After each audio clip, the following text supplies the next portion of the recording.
pessoal, a professora Ivânia aqui de volta para falar um pouquinho da zoologia. Agora nós vamos falar de anelídeo parte 2, nós já falamos um pouquinho da parte 1, onde nós falamos as características embriológicas do grupo aí também, e sistema digestório, respiratório, sistema excretor, já foi circulatório, foi abordado na outra aula. O que nós vamos abordar nessa aula? Basicamente, sistema nervoso e reprodução dos anelídeos. Só lembrando, os anelídeos se dividem em 3 classes: oligoqueta, que tem poucas cerdas; poliqueta, que tem muitas cerdas, que são as minhocas predominantemente marinhas; e os aquetas ou irudíneos, que são os sanguessugas, que têm as ventosas. Lembrando então que os poliquetas têm tufos de cerdas chamadas de parapódios aí então.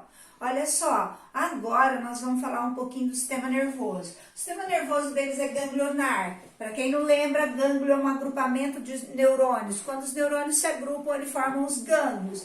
E os anelídeos, por incrível que pareça, galera, a minhoca tem um gânglio, um par de gânglios cerebróides na região anterior. Aí saem cordões que vão para frente, para a região anterior do corpo, um anel nervoso. Esse anel é periesofágico ou perifaringiano. E abaixo do anel nós temos um par de gânglios subfaringiano, e alguns livros vai falar subesofágico.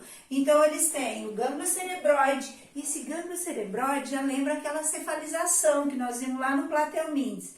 Olha só, a minhoca, quando ela se locomove para frente. Apesar da minhoca não ter a cabeça destacada do corpo, só os poliquetas. Os poliquetas, eles têm, que são as minhocas da praia, eles têm até ocelos, até olhinhos simples. E eles têm grandes cerdas na cabeça, um acúmulo maior de cerdas na cabeça.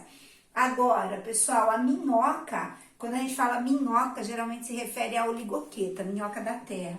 Então, olha só, a minhoca, ela não tem a cabeça destacada do corpo, mas na região anterior do corpo, ela tem esse gânglio cerebroide. Se você toca na minhoca, o lugar que ela mais movimenta é o gânglio cerebroide. E ela se desloca sempre para frente. Lembrando que elas fazem galerias, aumentam a aeração do solo, são bastante importantes nesse quesito aí. Então, isso ajuda bem, olha só, o gânglio cerebroide dá todo esse movimento, é como se fosse um começo também, aí uma continuação da cefalização.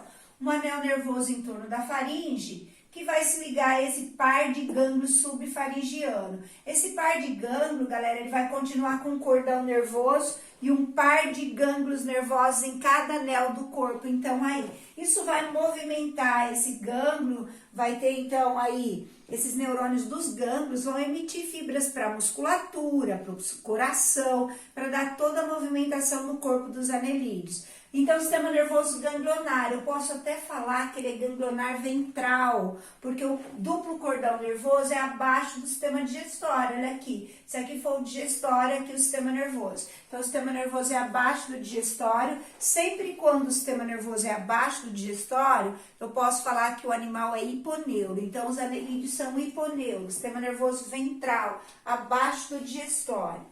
Galera, fechando o sistema nervoso, lembrando então que os poliquetas têm ocelos, as minhocas não têm ocelos, mas elas têm células sensoriais no corpo. Os poliquetas são mais sensitivos do que os oligoquetas, então aí. Eles têm, tanto o irudíneo como o oligoqueta, tem células sensitivas. Se eu toco na minhoca, ela percebe.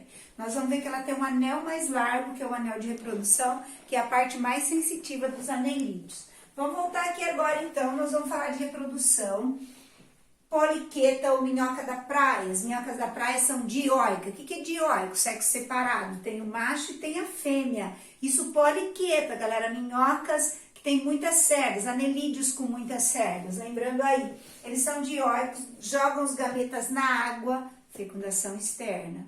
E quando fecunda, forma uma larva ciliada, chamada trocófora. Nós vamos ver que essa larva trocófora também ocorre em moluscos. É uma larva ciliada, depois ela vai se desenvolver em um animal adulto. Quer dizer que aqui o desenvolvimento é indireto. Sempre que nós temos larva, nós temos um desenvolvimento, galera, indireto. Se não tem larva, desenvolvimento direto. Quando tem larva, indireto. Fecundação externa. Só existe larva em poliqueta. Agora, nós vamos falar da reprodução especial de anelídeos aí, de oligoqueta, que é a minhoca, e dos irudíneos. Principalmente da minhoca, essa é a mais importante, essa é a que mais aparece. Aliás, dos anelídeos, O grupo que mais aparece é oligoqueta, né? Minhoca da terra. Galera, as minhocas, elas têm um anel mais largo no corpo. Esse anel chama clitelo. É um anel sensitivo. Se você passa o dedo no clitelo da minhoca, ela meio que rebola, porque ela acha que ela vai copular. É um estímulo sexual para ela, tá? Então, olha só. Esse anel se chama clitelo. As minhocas, elas encostam o corpo uma contra a outra. Elas são monóicas. O que é monóico? Hermafrodita, 2 sexos num corpo só. Mas ela não é que nem a tênia. Para quem não se lembra, a tênia fazia autofecundação. Aqui não, a minhoca faz fecundação cruzada. Precisa de 2 minhocas para fazer minhoquinha. E uma se põe contra a outra, como aqui. Elas encostam esse clitelo e elas trocam, gente, espermatozoides. O espermatozoide vai passar do testículo de uma para o receptáculo seminal da outra. Então, ela recebe os espermatozoides. E aí, olha só, esse anel mais largo, o clitelo, ele solta um anel periférico, um anel externo aqui. Então, ele secreta, ele é um anel glandular, ele secreta tipo uma casquinha em volta. Esse anel, galera, vai passar e vai receber os óvulos dela mesma. Ele vai arrastar os óvulos, vai passar e vai pegar os espermatozoides do receptáculo seminal que ela recebeu da outra minhoca.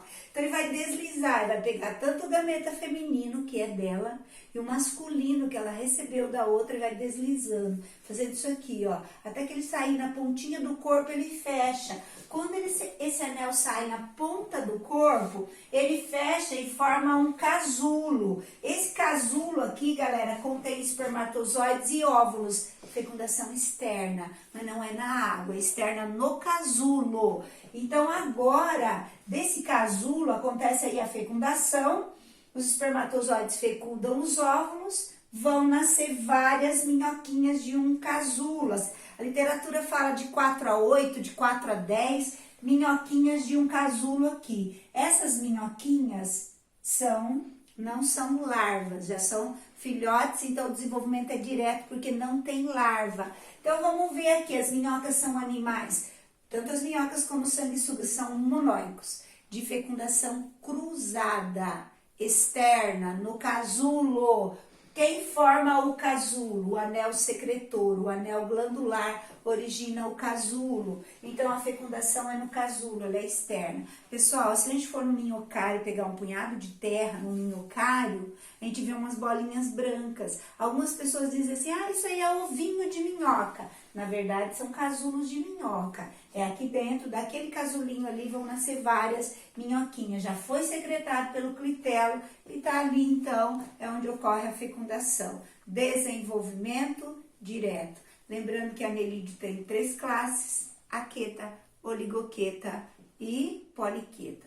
O aqueta, que é o sanguessuga, é parasita, não transmite doenças, mas é usado até em sangria nos hospitais aí, então, né? Às vezes até ajuda a estancar hemorragias, ele tem anticoagulante, tem anestésico e os irudíneos têm ventosas na boca, só eles têm essas ventosas, então aí. Os poliquetas têm os ocelos, cerdas grandes na cabeça, e os oligoquetas foi aquele que nós mais falamos, que são as minhocas, que fazem a aeração do solo, que tem poucas cerdas na superfície, tem a pele úmida, respiração cutânea. Pessoal, a gente fica por aqui, dá um like na aula da professora, se inscreve no canal Bio da Ivânia, toca o sininho, toda vez que sair um vídeo novo, você vai ser notificado.